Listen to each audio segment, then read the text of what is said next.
അപ്പോൾ നമ്മുടെ അടുത്തൊരു ഇന്നോവ വർക്ക് കൂടെ കംപ്ലീറ്റ് ആയിട്ടുണ്ട്. തിരുവനന്തപുരത്ത് നിന്ന് വന്ന വണ്ടിയാണ്. ഇതിൽ കംപ്ലൈൻറ്റ് ഉണ്ടായിരുന്നത്, കസ്റ്റമർ കംപ്ലൈൻറ്റ് ഉണ്ടായിരുന്നത് വണ്ടി റഫ്നെസ്, ഓടിക്കുമ്പോഴുള്ള ഒരു റഫ്നെസ്, റോഡിൽ ചെറിയൊരു നമ്മുടെ റിഫ്ലാക്ടറൊക്കെ കയറുമ്പോഴടക്കം ഒരു ഭയങ്കരമായിട്ട് ഇടുപ്പ് ഫീൽ ചെയ്യുക. അതേപോലെ തന്നെ കട്ടൗട്ടിൽ പോകുമ്പോഴും ഭയങ്കര റഫ്നെസ്സാണ് കസ്റ്റമർക്ക് ഫീലിംഗ്. അപ്പോൾ നമ്മൾ ചെക്ക് ചെയ്ത് ഓടിച്ച് നോക്കിയപ്പോൾ ഇതിൻ്റെ ഫ്രണ്ടിലും ബാക്കിലും ഷോക്ക് ഭയങ്കരമായിട്ട് ഹാർഡായിരിക്കുകയാണ്. അതേപോലെ തന്നെ എൻജിൻ മൗണ്ടും ഗിയർ ബോക്സ് മൗണ്ടും ഇതിൻ്റെ പക്കാ വീക്കായിരുന്നു. അപ്പോൾ ഒരുപാട് വണ്ടികൾ, നമ്മൾ ഇന്നലെ ഒരു വീഡിയോ ഇട്ടിട്ടുണ്ടായിരുന്നു, അതിലും ഇതേ ഒരു കംപ്ലൈൻ്റ് ആയിരുന്നു. അപ്പോൾ ഒരുപാട് വണ്ടികൾ നമുക്ക് ഈ വൈബ്രേഷൻ ആൻഡ് പുള്ളിങ്, ഈ ഒരു മെയിൻ ഇഷ്യൂ കൊണ്ടാണ് നമ്മുടെ ഇന്നോവ, ഫോർച്യൂണർ അങ്ങനെയുള്ള വണ്ടികൾ കൂടുതലായിട്ട് നമ്മുടെ അടുത്തേക്ക് വരുന്നത്. പുറമേ ചെയ്യാത്തതാണോ എന്താണെന്നുള്ള അറിയില്ല. ഇതിൻ്റെ പക്കാ ഡീറ്റെയിൽ ഞാൻ ഇന്നലെ ഒരു വീഡിയോയിൽ ഞാൻ പറഞ്ഞിട്ടുണ്ടായിരുന്നു.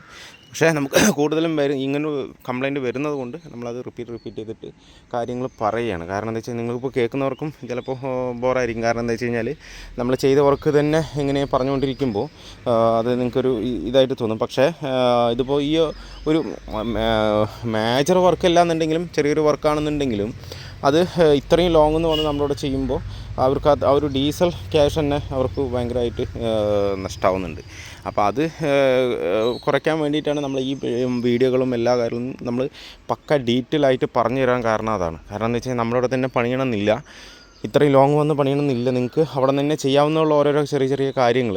ചില വർക്ക്ഷോപ്പുകളിലൊക്കെ പോകുമ്പോൾ അവർ പറയുന്നത് നോസിലിൻ്റെ ഫോൾട്ട്, അതുപോലെ തന്നെ പമ്പിൻ്റെ ഫോൾട്ട്, അതുപോലെ എയർഫ്ലോ സെൻസറിൻ്റെ ഫോൾട്ട്, പിന്നെ സസ്പെൻഷൻ ഭാഗത്ത് വരുമ്പോൾ ABSൻ്റെ സെൻസറൊക്കെ കംപ്ലൈൻ്റ് ആകുമ്പോൾ നമുക്ക് വൈബ്രേഷൻ കാര്യങ്ങൾ വരുമ്പോൾ അത് സെൻസർ ഫോൾട്ട്, അതുപോലെ തന്നെ ABSൻ്റെ യൂണിറ്റ് ഫോൾട്ട്, അങ്ങനെയുള്ള കുറേ കാര്യങ്ങളാണ് പറയുന്നത്. അപ്പോൾ നമ്മുടെ അടുത്തേക്ക് വരുമ്പോൾ നമുക്ക് ഈ ABSൻ്റെ ഒക്കെ പ്രശ്നങ്ങൾ കഴിഞ്ഞിട്ട് വരുമ്പോൾ നമുക്ക് നിസ്സാരം ഒരു അരമണിക്കൂർ പണിയുള്ളൂ ആ കാര്യങ്ങളൊക്കെ ചെയ്യാനായിട്ട്. അതുകൊണ്ടാണ് ഡീറ്റെയിൽ ആയിട്ട് ഒന്ന് റിപ്പീറ്റ് ആണെന്നുണ്ടെങ്കിൽ, വർക്ക് റിപ്പീറ്റ് ആണെന്നുണ്ടെങ്കിൽ ഞാൻ പറഞ്ഞുതരാൻ കാരണത്തിൽ. ഇതിപ്പോൾ നമ്മൾ 100-ലൊരു 5 വണ്ടി മാത്രമേ ഞാൻ വീഡിയോ ആയിട്ട് ഞാൻ എടുത്തിട്ട് അയക്കുന്നുള്ളൂ. എന്താ വെച്ച് കഴിഞ്ഞാൽ ഏകദേശം എല്ലാ വണ്ടിയും നമ്മൾ ചെയ്യുന്ന വർക്ക് റിപ്പീറ്റ്, അതേ സെയിം വർക്കുകളാണ് ചെയ്തുകൊണ്ടിരിക്കുന്നത്.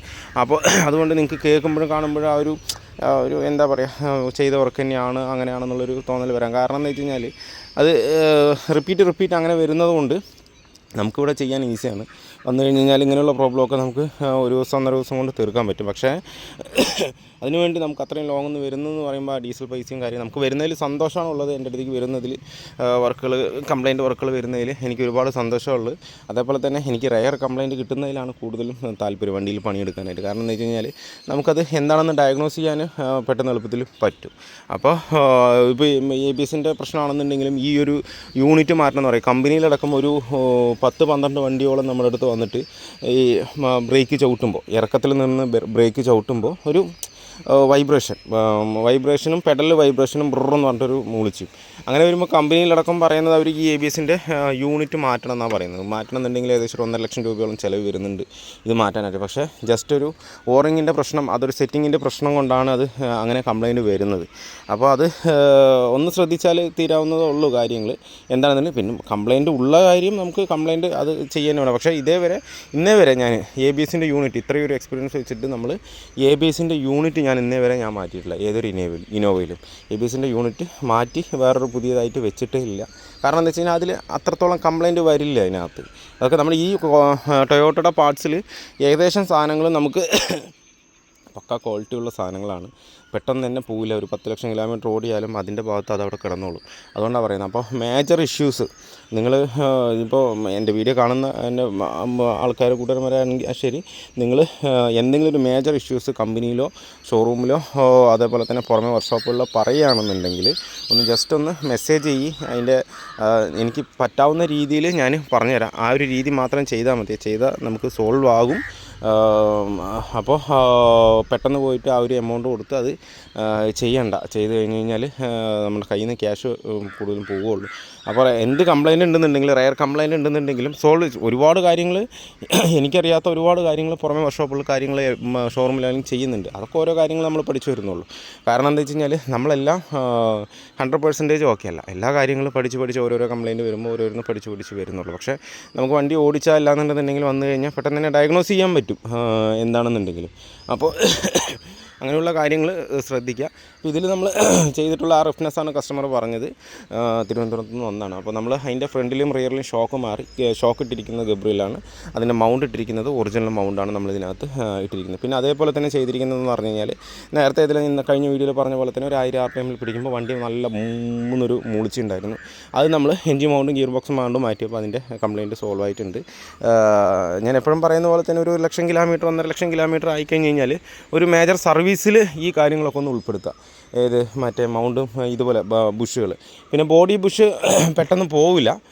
പോകുകയാണെന്നുണ്ടെങ്കിൽ നമ്മൾ ആ ചെയ്സും ഫ്രെയിമും തമ്മിലുള്ള ഒരു ഗ്യാപ്പ് നമ്മുടെ എന്താ പറയുക ഹെക്സോ ബ്ലേഡ് ഉണ്ടല്ലോ, ഹെക്സോ ബ്ലേഡ് കറക്റ്റായിട്ട് 2 സൈഡും മുട്ടാതെ ഇറങ്ങിയാൽ മതി. ആ ഒരു തിക്നെസ് ഒരു 1 mm അടുത്ത് 1 mm ഉണ്ടാവില്ല. ആ ഒരു ചെറിയൊരു ഗ്യാപ്പേ ഉണ്ടാവുള്ളൂ ബോഡി ചെയ്സും അതുപോലെ തന്നെ നമ്മുടെ ബോഡിയും ചെയ്സും തമ്മിലുള്ള ക്ലിയറൻസ് എന്ന് പറഞ്ഞാൽ അതിൽ ചെറിയ എന്തെങ്കിലും വ്യത്യാസം വന്നാൽ നിങ്ങൾ ചെയ്യുക. അതിൽ കംപ്ലയിൻറ്റ് വരുന്നതെന്ന് പറഞ്ഞു കഴിഞ്ഞാൽ നമുക്ക് കട്ടറിലൊക്കെ അടിക്കുമ്പോൾ ഡിക്ക് ഡിക്ക് എന്ന് പറഞ്ഞൊരു ഇടി വരും. ഈ ഒരു മിഡിൽ സീറ്റിൻ്റെ അവിടെ നിന്നാണ് കൂടുതലായിട്ടും നമുക്ക് ഇന്നോവയ്ക്ക് ഫീൽ ചെയ്യുക. അങ്ങനെ വരികയാണെന്നുണ്ടെങ്കിൽ നമ്മൾ ബോഡി ബുഷ് മാറ്റണം. ആ സൈഡ് മാത്രം 2 എണ്ണം മാറ്റിയാൽ മതി. മിഡിലും അതിൻ്റെ തൊട്ട് മുന്നിലുള്ള ബോഡി ബുഷും മാറ്റി കഴിഞ്ഞ് കഴിഞ്ഞാൽ ആ ഒരു ചെറിയൊരു ക്ലിയറൻസ് കിട്ടിക്കഴിഞ്ഞാൽ ആ സൗണ്ടും നിൽക്കും. അതൊക്കെ റെയർ കംപ്ലയിൻ്റ് ആണ് കേട്ടോ, കൂടുതലായിട്ടും കംപ്ലയിൻറ്റ് വരില്ല. അതൊക്കെ സർവീസിൽ നമ്മൾ ചെക്ക് ചെയ്യുന്നതാണ്. എല്ലാ സർവീസിലും മെയിൻ്റനൻസിലും നമ്മൾ ചെയ്യുന്നതെന്ന് പറഞ്ഞാൽ A to Z ചെക്ക് ചെയ്യുന്നതിൻ്റെ കൂട്ടത്തിൽ നമ്മൾ അതുകൂടെ ചെയ്യും. അതൊക്കെ റെയറാണ്, പെട്ടെന്ന് പോവില്ല. അപ്പോൾ അങ്ങനെയുള്ള കംപ്ലയിൻ്റ് ഉണ്ടെന്നുണ്ടെങ്കിൽ അത് ബോഡി ഒന്ന് ഗ്യാപ്പ് ഒന്ന് ചെക്ക് ചെയ്തിട്ട് വേണം അത് ചെയ്യാനായിട്ട്. പിന്നെ ഇതിൽ കസ്റ്റമർ പറയാത്തൊരു കംപ്ലയിൻ്റ് ഉണ്ടായിരുന്നെന്ന് പറഞ്ഞു കഴിഞ്ഞാൽ നമ്മൾ വണ്ടി ഓടിച്ചുകൊണ്ടിരിക്കുമ്പോൾ ബ്രേക്ക് ചെയ്യുമ്പോൾ ബ്രേക്കിൽ നിന്ന് പടപടപടപടാന്നൊരു സൗണ്ട് ലെഫ്റ്റ് സൈഡിൽ നിന്നാണ് കൂടുതലും വന്നിട്ടുണ്ടായിരുന്നു. റൈറ്റ് സൈഡിൽ നിന്നും ഉണ്ട്. അതുപോലെ ബ്രേക്ക് നല്ലോണം വൈബ്രേഷൻ ഉണ്ട്. അപ്പോൾ അത് നമ്മൾ ഇതിൻ്റെ ഡിസ്ക് റോട്ടർ നമ്മൾ പുതിയത് ഇട്ടിട്ടുണ്ട്. ഡിസ്ക് റോട്ടർ വന്ന് നമ്മൾ TVSൻ്റെയാണ് ഇതിനകത്ത് ഇട്ടേക്കുക. TVSും ബോഷുമാണ് കൂടുതലായിട്ടും നമുക്ക് ടൊയോട്ടയ്ക്ക് വരുന്നത്. അപ്പോൾ നമ്മൾ TVS തന്നെയാണ് ഇതിനകത്ത് കയറ്റിയിരിക്കുന്നത് തന്നെ. അത് ഒറിജിനൽ വരുമ്പോൾ നല്ല റേറ്റ് വരുന്നുണ്ട്. നമ്മൾ TVSൻ്റെ ബ്രാൻഡിലേക്ക് പോകുമ്പോൾ 2000 ചില്ല 2600 2700 രൂപ ആ റേഞ്ചിൽ MRP റേറ്റ് വരുന്നുണ്ട്. നമുക്ക് മിക്ക സാധനങ്ങളും ബോഷിൻ്റെ TVSൻ്റെ ആയിരിക്കും നമുക്ക് ടൊയോട്ടയ്ക്ക് വരുന്നത്. ഇപ്പോൾ നമ്മൾ ബ്രേക്ക് ബൂസ്റ്റർ ഉണ്ടല്ലോ, അതും നമ്മൾ TVSൻ്റെയാണ് ഇതിനകത്ത് കിടക്കുന്നത്. ഒറിജിനൽ ഓയി വരുന്നത് തന്നെ TVS തന്നെയാണ്. അപ്പോൾ ആ ഒരു പാക്കിംഗ് വ്യത്യാസമുള്ളൂ, സാധനമൊക്കെ ഏകദേശം സെയിം ആയിരിക്കും. ടൊയോട്ടയിലേക്ക് കൊടുക്കുമ്പോൾ ചെറിയൊരു ക്വാളിറ്റി വ്യത്യാസം ഉണ്ടാവും. അതേപോലെ തന്നെ ഷോക്കിൻ്റെ കാര്യത്തിലാണെന്നുണ്ടെങ്കിൽ നമുക്ക് അത് ടൊയോട്ട ബ്രാൻഡിലേക്ക് പോകുമ്പോൾ ചെറിയൊരു ക്വാളിറ്റി വ്യത്യാസം ഉണ്ടാവും, ഇതിലേക്ക് വരുമ്പോൾ ചെറിയൊരു വ്യത്യാസം ഉണ്ടാവും. എന്തായാലും ലാസ്റ്റ് ചെയ്യും, നമുക്ക് ആ ഒരു ഇതിന് തന്നെ ലാസ്റ്റ് ചെയ്യും. എന്താ വെച്ചാൽ ഷോക്കിന് തന്നെ പകുതി വിലയിലാണ് നിൽക്കുന്നത്, മനസ്സിലായില്ല. അപ്പോൾ നമുക്കത് ഗബ്രിയിൽ അങ്ങനെയുള്ളത് ഇട്ടാൽ മതി. പിന്നെ നമ്മൾ ചെയ്തിട്ടുള്ളതാണ് ഇതാണ് ഗ്യാസ് ഫിൽറ്റർ എന്ന് പറയുന്നത്. ഈ സംഭവമാണ് ഗ്യാസ് ഫിൽറ്റർ എന്ന് പറയുന്നത്. ഈ സാധനം മാറ്റിയാൽ തന്നെ നമുക്ക് വണ്ടിയുടെ പുള്ളിങ് കറക്റ്റായിരിക്കും. പിന്നെ ചില വണ്ടികളിൽ ഏകദേശം വണ്ടികളിൽ കംപ്ലയിൻറ്റ് വരാറുള്ളത് ഈ എയർ ഫ്ലോ സെൻസറിൽ വരുന്ന വയറിങ്ങിൻ്റെ കപ്ലർ കട്ടായി പോകും. കട്ടായി പോകുമ്പോൾ അതിൻ്റെ കപ്ലർ കറക്റ്റായിട്ട് കയറില്ല. അങ്ങനെ വരുമ്പോൾ നമുക്ക് ഇതിൻ്റെ പുള്ളിങ്ങിൻ്റെ ഇഷ്യൂ മെയിനായിട്ട് വരും. കറക്റ്റ് പുള്ളിങ് കിട്ടില്ല. അപ്പോൾ നമുക്ക് ഈ ഒരു ഫിൽറ്റർ മാറിയാൽ തന്നെ നമുക്ക് ഒരു എന്താ പറയുക പുള്ളിങ്ങിൻ്റെ ഇഷ്യൂ നമുക്ക് പൂർണ്ണമായിട്ട് സോൾവ് ചെയ്യും. ക്രാക്ക് ആകുന്നതെന്ന് പറഞ്ഞു കഴിഞ്ഞാൽ ഈ ഒരു വൈറ്റ് കാണുന്നുണ്ടല്ലോ, ഈ വൈറ്റ് കാണുന്നതിൻ്റെ ഈ ഭാഗത്തായിട്ട് നമുക്ക് ഇത് ക്രാക്കാവും. ക്രാക്കാവുന്ന സമയത്ത് ഇതിൻ്റെ വാക്കത്തിൻ്റെ അവിടെ നിന്ന് നല്ല ലീക്ക് വരും. ഇത് കൊടുത്തിരിക്കുന്നത് പറഞ്ഞു കഴിഞ്ഞാൽ ഈ മാനിഫോൾഡിൻ്റെ ബാക്ക് ബോക്സ് ത്രോട്ടിൽ ബോട്ടിൻ്റെ തൊട്ടടുത്തായിട്ടാണ് ഇതിൻ്റെ വാക്കത്തിൻ്റെ പൈപ്പ് കൊടുത്തേക്കുന്നത്. ആ പൈപ്പ് കൊടുക്കുമ്പോൾ ഇവിടെ നിന്ന് വാക്കം വലിക്കുമ്പോൾ കൂടുതലും നമുക്ക് ഈ ഒരു ഗ്യാപ്പിൽ കൂടെ വാക്കം ഔട്ടാവുന്ന സമയത്ത് ഈ സെൻസറിലേക്ക് air flow sensor air mass സെൻസറിലേക്ക് കറക്റ്റായിട്ട് എത്ര എയർ എഞ്ചിൻ്റെ ഉള്ളിലേക്ക് പോകുന്നു എന്നുള്ളൊരു കാൽക്കുലേഷൻ ഉണ്ടാവില്ല. ആ കാൽക്കുലേഷൻ ഇല്ലാതിരിക്കുമ്പോൾ ECMലേക്ക് ഒരു കൺട്രോളും ഉണ്ടാവില്ല. അപ്പോൾ അങ്ങനെ വരുമ്പോൾ നമുക്ക് ഇതിലേക്ക് ഡീസൽ സപ്ലൈ അങ്ങനെ ടെർബോ ഓപ്പൺ ക്ലോസ് അങ്ങനെ വരുന്ന എല്ലാ കാര്യങ്ങളും വ്യത്യാസം വരുന്ന സമയത്ത് നമുക്ക് പുള്ളിങ്ങിൻ്റെ ഇഷ്യൂ നല്ലോണം വരും. അപ്പോൾ അതുകൊണ്ട് മെയിനായിട്ട് ശ്രദ്ധിക്കേണ്ട കാര്യമാണ്. ഇതൊരു 1580 രൂപ 1560 രൂപ അങ്ങോട്ട് വരുന്നുണ്ട് ആ ഒരു ഫിൽറ്ററിന്. അത് മാറ്റി കഴിഞ്ഞ് കഴിഞ്ഞാൽ തന്നെ വണ്ടി നമുക്കൊരു പുതുമ എന്താ പറയുക പുതിയൊരു വണ്ടി ഓടിക്കുന്ന ഫീലിംഗ് നല്ല വ്യത്യാസം വരും. ഇപ്പോൾ കഴിഞ്ഞ ദിവസം ഒരു ഫോർച്യൂണർ നമുക്ക് സർവീസിന് വരുമ്പോൾ അവർ പറഞ്ഞതെന്ന് പറഞ്ഞു കഴിഞ്ഞാൽ തേർഡ് ഗിയർ ഫോർത്ത് ഗിയർ അങ്ങനെ ഇട്ട് ഓടിക്കുമ്പോൾ അവർക്ക് തീരെ പുള്ളിങ്ങില്ല, വണ്ടി വലിച്ചിട്ട് പോകുന്നില്ല, ഭയങ്കര സ്ലോ ഡൗൺ. അവർ സ്ഥിരം ഓടിക്കുന്നതുകൊണ്ട് അവർക്ക് ചെറിയൊരു മൈന്യൂട്ട് വ്യത്യാസം വന്നാലും അവർക്കത് അറിയാൻ പറ്റും. എന്താ പറയുക പുള്ളിങ്ങിൻ്റെ പ്രശ്നം അങ്ങനെയുള്ള കാര്യങ്ങൾ അറിയാൻ പറ്റും. അപ്പോൾ അങ്ങനെ ഒന്ന് പറഞ്ഞപ്പോൾ ഓരോ വർക്ക്ഷോപ്പിലും കാണിച്ചു, അതുപോലെ ഷോറൂമിലും കാണിച്ചു. അവർ ടർബോൻ്റെ കംപ്ലയിൻ്റ് ആണ്, അതുപോലെ തന്നെ നോസിൽ സർവീസ് ചെയ്യണം, പിന്നെ അതുപോലെ തന്നെ EGR ഫോൾട്ട് ഉണ്ട്, അങ്ങനെയുള്ള ഒരുപാട് കാര്യങ്ങൾ അവരുടെ അടുത്ത് റെക്കമെൻഡ് ചെയ്യുക. അപ്പോൾ അവർ ഷോറൂമിലാണെന്നുണ്ടെങ്കിൽ ടർബോ മാറ്റി തന്നെ വേണം. ടർബോ മാറ്റിന് നല്ലൊരു എമൗണ്ട് എമൗണ്ട് നല്ലോണം ഇതാവും. ഇതിനൊന്ന് ടർബോ കംപ്ലൈൻറ്റ് അങ്ങനെ ചാൻസ് വളരെ കുറവാണ്. അതാ പറഞ്ഞത് ടൊയോട്ടയെ സംബന്ധിച്ചോളം മറ്റേ കംപ്ലയിൻസ് എന്ന് പറയുന്നത് വളരെ കുറവാണ്. അപ്പോൾ അവർ നേരെ എന്നെ വിളിച്ച് നേരെ ഇങ്ങോട്ട് വർക്ക്ഷോപ്പിൽ കൊണ്ടുവന്ന് നോക്കുമ്പോൾ ഇതിൻ്റെ എയർ ഫ്ലോ സെൻസ് അതിൻ്റെ ഗ്യാസ് ഫിൽറ്റർ അത് കംപ്ലയിൻ്റ് ആയിരുന്നു. ഗ്യാസ് ഫിൽറ്റർ ഫോർച്യൂണറിലേക്ക് വരുമ്പോൾ ഈ അടിയിലെ ലെഗ് നേരെ ഓപ്പോസിറ്റാണ് വരേണ്ടത്, എന്നാൽ മാത്രമേ കണക്ട് ചെയ്യാൻ പറ്റുള്ളൂ. അപ്പോൾ അത് നമ്മുടെ കയ്യിൽ റെഡി സ്റ്റോക്ക് ഇല്ലാത്തതുകൊണ്ട് ഇത് തന്നെ ഈ ഒരു ഫ്രണ്ടിലേക്ക് വരുന്നതിനും എടുത്തിട്ട് നമ്മൾ ഇൻഡിക്കയുടെ മറ്റേ ബ്രീത്തർ ഉണ്ട്, മറ്റേ ഡീസലിൻ്റെ ഓവർഫ്ലോ പൈപ്പ് അത് ലെങ്ത് ഉള്ളതാണ്. അപ്പോൾ അത് എടുത്തിട്ട് കണക്ട് ചെയ്തു. അത് നല്ല തിക്നെസ് ഉള്ളത് വേണം നിങ്ങൾ ഇടാനായിട്ട്. നിങ്ങളിപ്പോൾ പുറമേ ഇടുകയാണെന്നുണ്ടെങ്കിലും ചിലപ്പോൾ വാട്ടർ ലെവൽ ട്യൂബ് അങ്ങനെയുള്ള ട്യൂബ് എന്ന് വൈപ്പറിൻ്റെ ട്യൂബ് അതൊക്കെ കണക്ട് ചെയ്യാൻ പറ്റും. പക്ഷേങ്കിൽ അതിന് തിക്നെസ് കുറഞ്ഞതുകൊണ്ട് വാക്കമാണ് അതിനകത്ത് ക്രിയേറ്റ് ചെയ്യുന്നത്. അപ്പോൾ അത് ചുങ്ങിയിട്ട് അതിൽ അങ്ങനെ ഒട്ടിപ്പിടിക്കും. വാക്കം വരും. ആ ഒട്ടിപ്പിടിക്കുമ്പോൾ അതിൻ്റെ പിന്നെ നമുക്ക് അതിൻ്റെ റീഡിങ് കറക്റ്റായിട്ട് വരാതിരിക്കും. അപ്പോൾ ഈ ഡീസലിൻ്റെ ഈ മറ്റേ ഓവർഫ്ലോ പൈപ്പാണെന്നുണ്ടെങ്കിൽ കറക്റ്റാണ്. അപ്പോൾ അത് ഇത്തിരി ലെങ്ത് ഉള്ളത് എടുത്തിട്ട് കണക്ട് ചെയ്ത് കഴിഞ്ഞാൽ കറക്റ്റായിരിക്കും. അപ്പോൾ പിന്നെ ആ സാധനം നമ്മളിവിടെ ഒരു 10 മിനിറ്റ് ഒന്ന് വണ്ടി ഓടിച്ച് നോക്കി ഇന്ന കംപ്ലയിൻറ്റ് കണ്ടു, അത് അഴിച്ചു. അതിലഴിച്ചിട്ട് നമ്മുടെ ത്രോട്ടിൽ ബോഡി ക്ലീനർ ഒരു സൈഡിൽ കൈ വെച്ച് അടച്ചിട്ട് ഒരു സൈഡിൽ കൂടെ ത്രോട്ടിൽ ബോഡി ക്ലീനറോ ഇല്ലാന്നുണ്ടെങ്കിൽ എന്തെങ്കിലും സ്പ്രേ നല്ല പ്രഷർ വരുന്ന സ്പ്രേ എടുത്തിട്ട് അതിൽ അടിച്ച് കഴിഞ്ഞാൽ അതിലെന്തെങ്കിലും വിള്ളിച്ച ക്രാക്ക് ഉണ്ടെന്നുണ്ടെങ്കിൽ അതിൽ കൂടെ പുറത്തു വരും. അപ്പോൾ അങ്ങനെ അതിനകത്ത് കണ്ടായിരുന്നു. പിന്നെ അത് ആ സാധനം മാറ്റി വണ്ടി കസ്റ്റമറിൻ്റെ അടുത്ത് ഞാൻ തന്നെ ഓടിച്ചില്ല, കസ്റ്റമറിൻ്റെ അടുത്ത് തന്നെ നിങ്ങൾ ഓടിച്ച് നോക്കുമെന്ന് പറഞ്ഞു. ഓടിച്ച് നോക്കി വണ്ടി പക്കാ പുള്ളിങ്ങായി. നേരത്തെ എങ്ങനെയാണോ വണ്ടി ഉണ്ടായിരുന്നത് ആ ഒരു ലെവലിലേക്ക് തന്നെ വന്നു വണ്ടി കസ്റ്റമറുടെ അടുത്ത്. അതേപോലെ തന്നെ ഒരുപാട് കോളും വരുന്നുണ്ട് നമുക്ക് ഇങ്ങനെ പുള്ളിങ് ഇഷ്യൂ ആയിട്ട്. അതിനൊക്കെ നമ്മൾ റെക്കമെൻഡ് ചെയ്യുന്നുണ്ട്. ഇനി അഥവാ നിങ്ങൾക്ക് ആ സാധനം പാർട്സ് അവൈലബിൾ അല്ല, കിട്ടുന്നില്ല എന്ന് പറയുന്നുണ്ടെങ്കിൽ പറഞ്ഞോ, അഡ്രസ്സ് വിട്ട് കഴിഞ്ഞ് കഴിഞ്ഞാൽ ഞാനത് കൊറിയർ അയച്ചുതരാം. കൊറിയർ അയച്ചു കഴിഞ്ഞാൽ നിങ്ങൾക്ക് തന്നെ വർക്ക്ഷോപ്പിലേ പോകണ്ട, നിങ്ങൾക്ക് തന്നെ അത് മാറ്റാം. അത് വെറുതെ ഒന്ന് പുൾ ഔട്ട് ചെയ്ത് കഴിഞ്ഞാൽ സാധനം വരും. ഒരു ക്ലിപ്പാണ്, വലിച്ചാൽ തന്നെ ഇതിങ്ങനെ വലിച്ചാൽ തന്നെ വരും. വന്നു കഴിഞ്ഞ് ഈ 2 പൈപ്പ് എടുക്കുക, അത് കറക്റ്റ് ഇന്നും ഔട്ടും അതിൽ തന്നെ കൊടുത്തിട്ടുണ്ട്. ഇന്നും ഔട്ടും ആരോ മാർക്കും കൊടുത്തിട്ടുണ്ട്. അത് നിങ്ങൾക്ക് തന്നെ കറക്റ്റായിട്ട് ഇടാവുന്നതേ ഉള്ളൂ. ഇട്ട് കഴിഞ്ഞ് കഴിഞ്ഞാൽ നിങ്ങൾക്കത് ഇതാക്കും. പുള്ളിയും കാര്യങ്ങൾ പക്കയായിരിക്കും. ഇനിയിപ്പോൾ ഈ വീഡിയോ കാണുന്നവർ എല്ലാവരും മാറ്റിക്കോ, കുഴപ്പമൊന്നുമില്ല. ഒരു 1500 രൂപ ചിലവാക്കുന്നതുകൊണ്ട് ഒരു കുഴപ്പമില്ല. നമ്മുടെ വണ്ടി പഴയൊരു ലെവലിലേക്ക് പുള്ളിങ് നിങ്ങൾ അത് മാറ്റിയിട്ട് പുള്ളിങ് വന്നില്ല എന്ന് പറഞ്ഞാൽ പറയും. ബാക്കിയുള്ള കാര്യങ്ങൾ ഞാൻ പറഞ്ഞുതരാം. എന്തായാലും അതിലൊരു വ്യത്യാസം ഉണ്ടാകും. നിങ്ങളിപ്പോൾ നോർമലി ഓടിക്കുന്ന വണ്ടിയാണെന്നുണ്ടെങ്കിൽ ശരി, ആ ഒരു സാധനം മാറ്റിയിട്ട് നിങ്ങൾ ഓടിച്ച് നോക്ക്.